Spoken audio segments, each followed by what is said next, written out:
never imagined that the person I trusted most could become the one who shattered my world in an instant.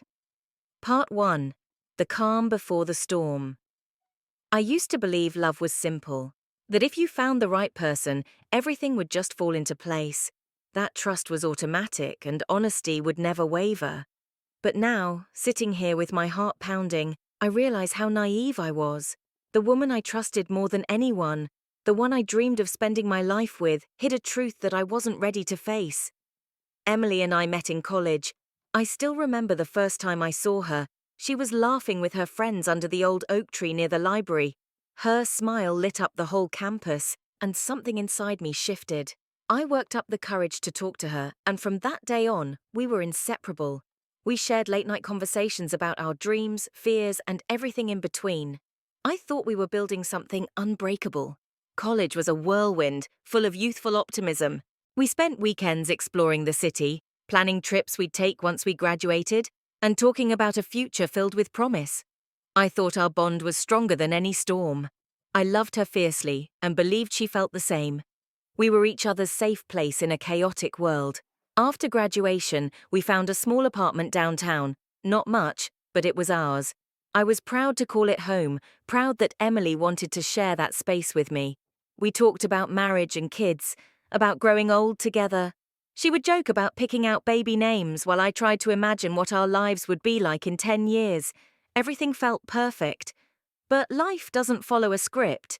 Slowly, things started to change. At first, it was almost imperceptible. Emily began staying out later, saying she was hanging out with friends. Phone calls that used to be casual became secretive. I'd catch her glancing at her phone with a nervous edge, quickly hiding the screen whenever I walked into the room. She was distracted, lost in thoughts she wouldn't share. I told myself it was just stress. Work was getting harder, and maybe she was overwhelmed. I convinced myself that this was normal, that our love was strong enough to weather anything. But the pit in my stomach kept growing, and nights became restless. One afternoon, I came home earlier than usual, wanting to surprise her.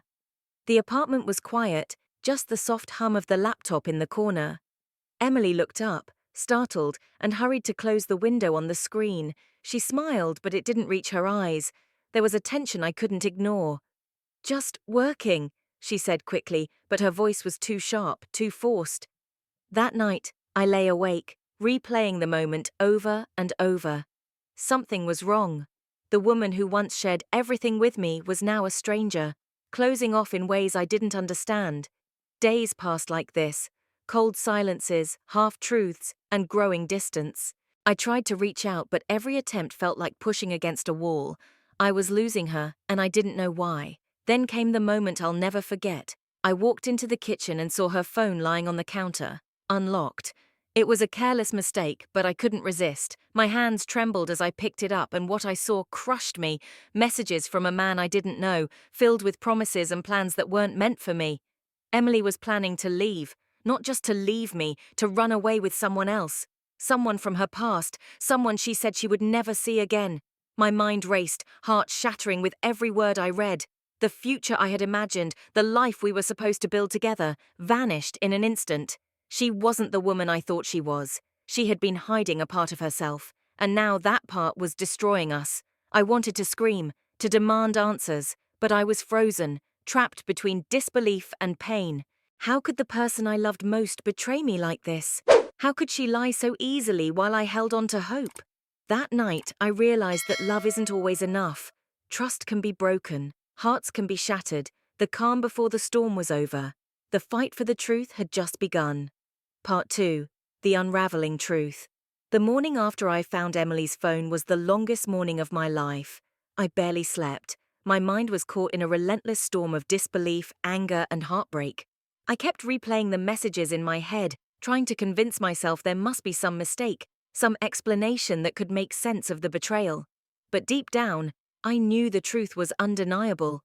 I paced the apartment aimlessly, each room filled with memories that now felt tainted. Her laughter in the living room, our shared breakfasts in the kitchen, the way she used to rest her head on my shoulder in the quiet of the night. All of it was overshadowed by the harsh reality. Emily was planning to leave me. And she wasn't just leaving, she was escaping into someone else's arms. I tried calling her, my voice cracking when she finally answered. She said she was at work and promised to talk later, but I could hear the hesitation, the guilt lurking beneath her words.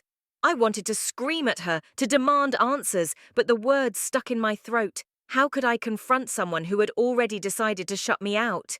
That day, I went through every photo on my phone, every text, every happy memory we had shared. I wanted to find something, anything that would explain why she was doing this. Was I not enough? Had I failed her somehow? When Emily finally came home that evening, the air between us was thick with tension. She avoided my eyes, her smile forced and distant. I took a deep breath, steeling myself for what I had to say. "Emily, I saw your messages," I said quietly. "Who is he?" She hesitated, then looked away. "It's complicated," she murmured. "No, it's not," I replied. "You don't have to protect me with lies. I deserve to know the truth." She sighed, her shoulders slumping as if a great weight had been lifted. "His name is Jake. We knew each other before I met you. It was a bad chapter I thought I left behind, but it's complicated." Complicated? That word barely scratched the surface. I needed more. I needed everything. She told me about Jake, how he had been her first love, someone she thought she could trust, but who ended up hurting her deeply. For years, she had tried to move on, to build a new life with me. But when Jake reappeared, old feelings stirred.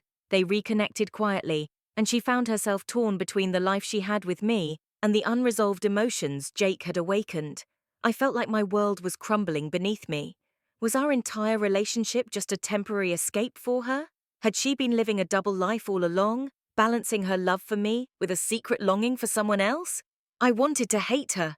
I wanted to scream and break everything in the apartment, but instead, all I could do was listen, because I needed to understand if there was anything left to save.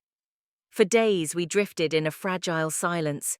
Emily tried to reassure me that she was confused, that she wasn't sure what she wanted anymore, but every word felt like a knife twisting in my chest.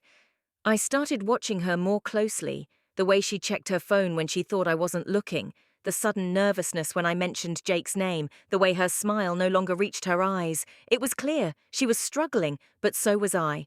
I reached out to a close friend, desperate for advice. "What do I do?" I asked, my voice raw. "Do I fight for her, or do I let her go?" He told me something I wasn't ready to hear. Sometimes love isn't enough. You have to decide what you're willing to endure. That hit me hard. How much pain was I willing to bear for someone who was slipping away? How much could I sacrifice before I lost myself? One evening, Emily sat me down and said she needed space, time to figure out what she really wanted. It felt like a death sentence to our relationship, but I nodded, hiding the devastation behind a calm facade. As she left the apartment that night, the door closing behind her echoed louder than any shout. I was alone with my thoughts, my doubts, and the crushing reality that our future was now uncertain. The person I loved was slipping through my fingers, and I didn't know if I could hold on or if I should finally let go. Part 3. The Fight for What Remains. Days turned into weeks, and the silence between Emily and me grew heavier, like a shadow that darkened every corner of my life. She was physically present at times, but emotionally, she was drifting further and further away, as if the space between us was widening into a canyon I couldn't cross. The house felt colder, emptier, a shell of the life we once shared. I tried to hold on to hope, clinging to the memories of better days, but hope alone wasn't enough to bridge the growing divide. I needed answers, closure, something to grasp onto so I wouldn't be lost in this endless void of uncertainty. One evening, I decided I couldn't wait any longer. I called Emily and asked her to meet me at the park near our old apartment, the place where we'd spent countless afternoons laughing and dreaming about our future. I wanted to see if the woman I loved was still there beneath the weight of all this pain. She arrived, her eyes tired but filled with hesitation. We sat on the bench beneath the aging oak tree, the evening light casting long shadows over the grass. For a moment, neither of us spoke. The silence was deafening. Finally, I broke it. "Emily, I need to know where we stand. Are we fighting for this, or are we giving up?" She looked down at her hands, twisting them nervously. "I don't know," she whispered. "I feel torn. Part of me wants to stay, to fight for us. But another part, I don't know if I can anymore." Her honesty cut deeper than any argument. I could see the battle raging inside her, the same battle I was fighting within myself. "I'm willing to fight," I said firmly, "but you have to be honest with me. No more secrets, no more lies. If we're going to rebuild, it has to be real." Tears welled up in her eyes, and for the first time in weeks, I saw a glimmer of the woman I fell in love with. "I want to try," she said, "but it's going to be hard." Hard didn't even begin to cover it. We both knew that trust, once broken, is not easily repaired. It's fragile and delicate, like glass that can shatter with the slightest misstep. But we were willing to try, to pick up the pieces no matter how painful the process. We agreed to start fresh, to seek counseling, and to rebuild communication brick by brick. It wasn't a magic fix, but it was a beginning, a promise that we weren't ready to throw away what we had without a fight. In the weeks that followed, therapy sessions opened wounds I didn't know I had. We confronted painful truths, mistakes, and insecurities that had festered beneath the surface. We learned to listen without judgment, to express ourselves without fear. There were days when progress felt impossible and nights when I questioned whether we were fooling ourselves. But every small step forward was a victory, a testament to our commitment. Slowly, Emily began to open up about her fears, her regrets, and the emptiness that drove her toward Jake. I shared my pain, my loneliness, and my desperate desire to hold on to the life we built. It wasn't perfect. We stumbled, we argued, but through the cracks, something real began to grow again. A fragile hope that love, when tested, could endure. One afternoon, as we walked hand in hand through the city streets, I realized that while the past would always be a shadow between us, it didn't have to define our future. The choice to fight, to heal, to rebuild was ours. And for the first time in a long time, I felt a flicker of peace.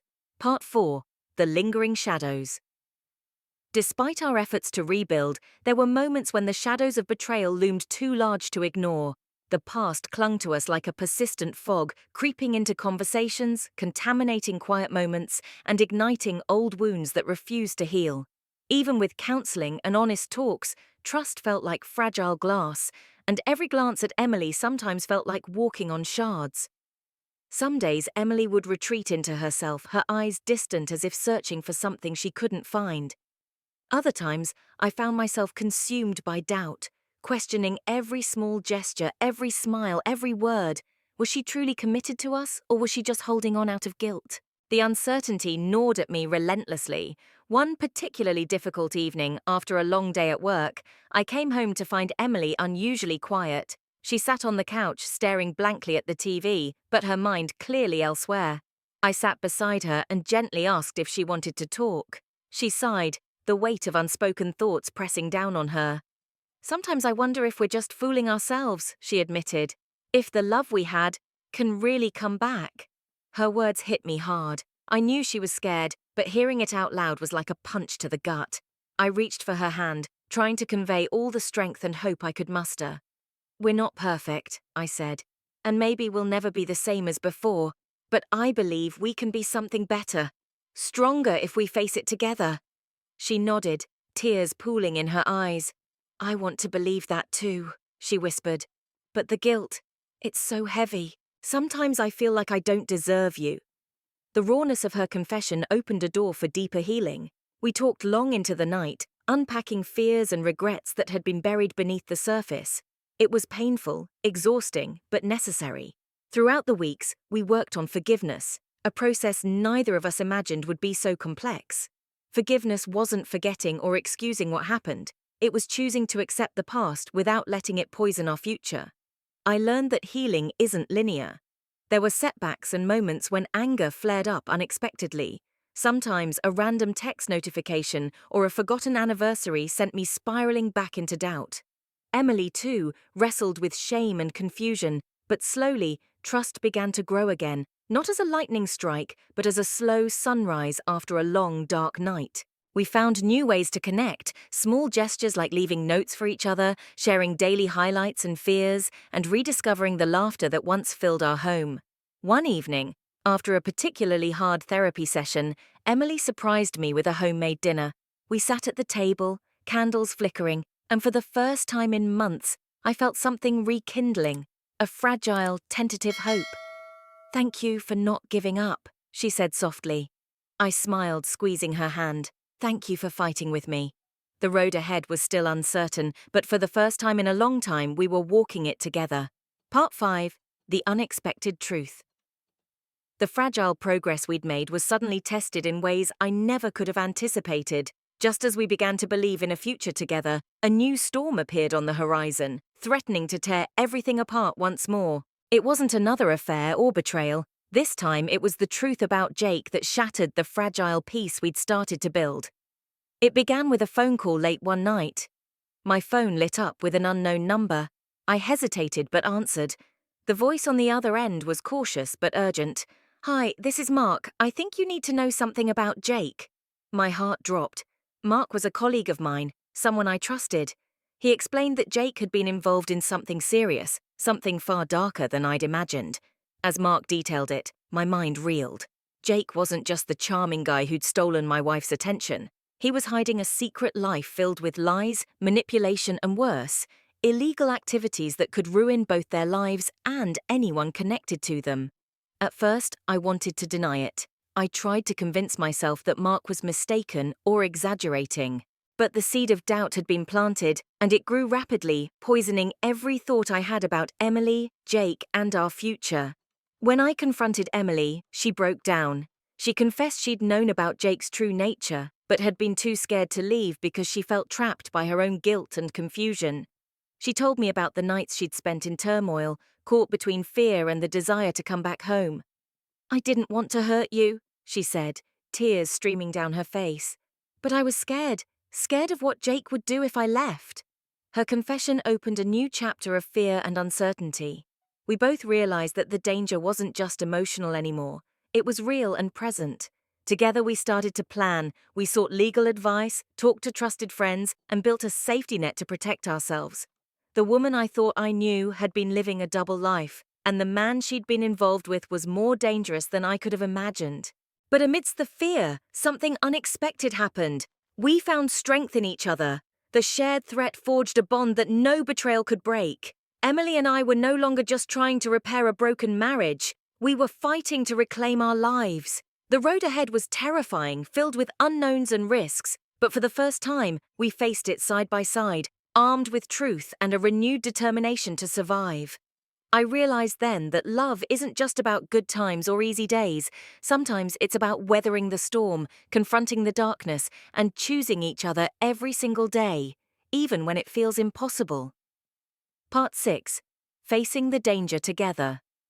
The days following our discovery of Jake's dark secrets felt like walking on a razor's edge. Every moment was fraught with tension, every shadow a potential threat. Emily and I moved cautiously, knowing that one wrong step could unleash consequences far worse than anything we had faced before. We weren't just repairing our marriage anymore. We were fighting for our safety, our freedom, and our future. The first step was to involve the authorities. We went to the police, recounting everything we had learned about Jake, the lies, the manipulation, and the illegal activities he had concealed so well. It was a difficult decision for Emily, especially.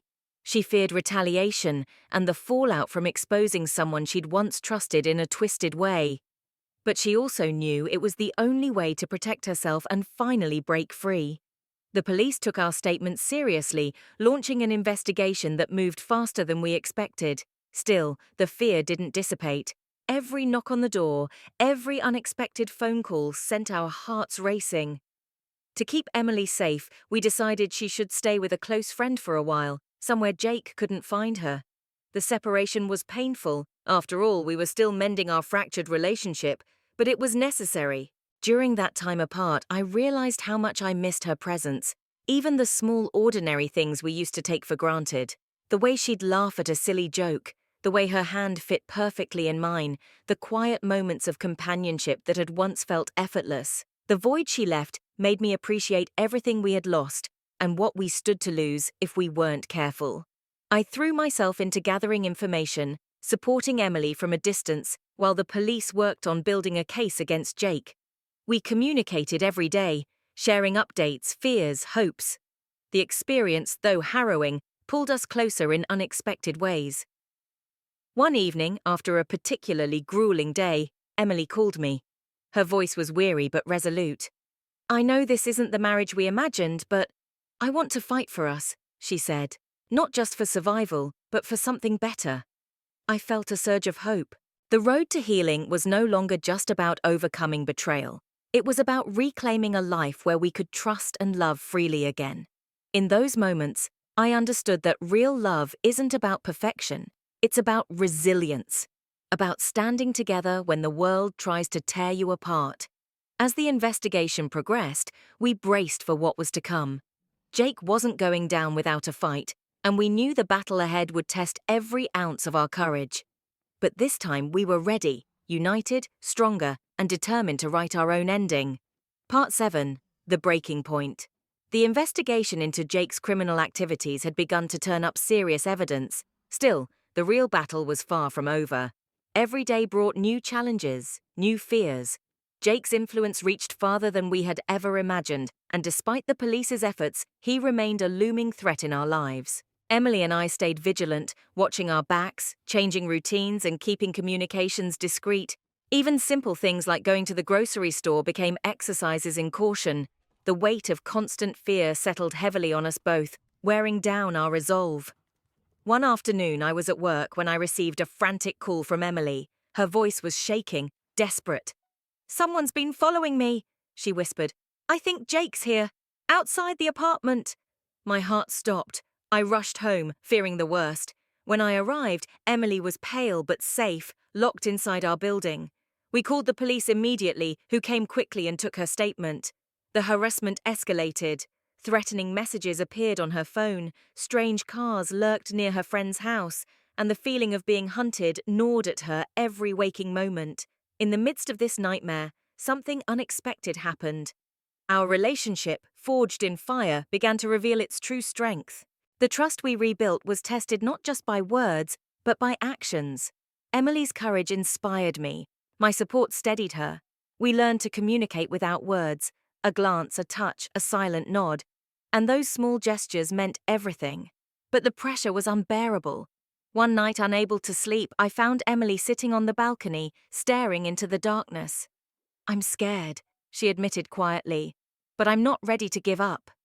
Neither was I. Our love had survived betrayal, secrets, and danger.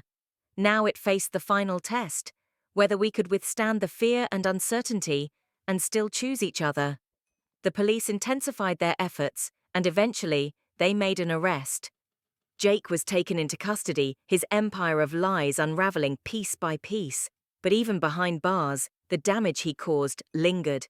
Emily and I were left to pick up the pieces, not just of our marriage, but of our lives. There were days when the pain felt overwhelming, when doubt crept in, whispering that some wounds never heal.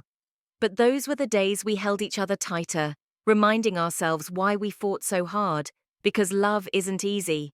It's messy and painful, but it's also worth every battle. And in the end, we learned that even when everything falls apart, there's always a chance to rebuild, stronger, wiser, and more fiercely united than ever before. Part 8. Rebuilding from the ruins. The months that followed Jake's arrest were some of the hardest Emily and I had ever faced.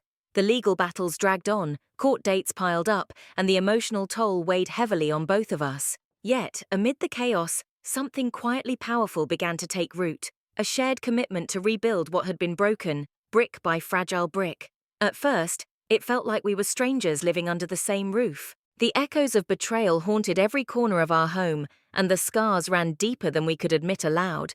Trust, once shattered, is a puzzle whose pieces never quite fit the same way again. But the love that had survived so much refused to die quietly. We started with the small things, sharing meals again without silence hanging between us, holding hands during late-night conversations, slowly peeling back the layers of pain and fear that had hardened around our hearts. Therapy sessions became a lifeline, helping us navigate the wreckage, teaching us to forgive, not just each other, but ourselves. We learned that healing wasn't a destination but a journey, filled with setbacks and breakthroughs. One evening, as we sat side by side watching the sunset, Emily reached for my hand. It was a simple gesture, but it spoke volumes. In that moment, I felt a surge of hope, a belief that despite the darkness we'd endured, the light ahead was worth fighting for. I realized then that our story wasn't just about betrayal or survival.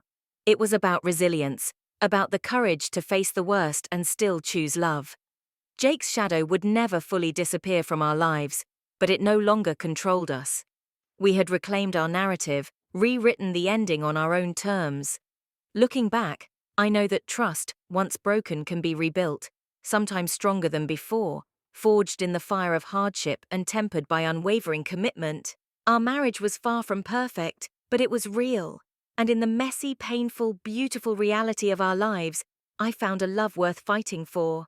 Because sometimes, the greatest victories aren't about avoiding pain, they're about rising after the fall together.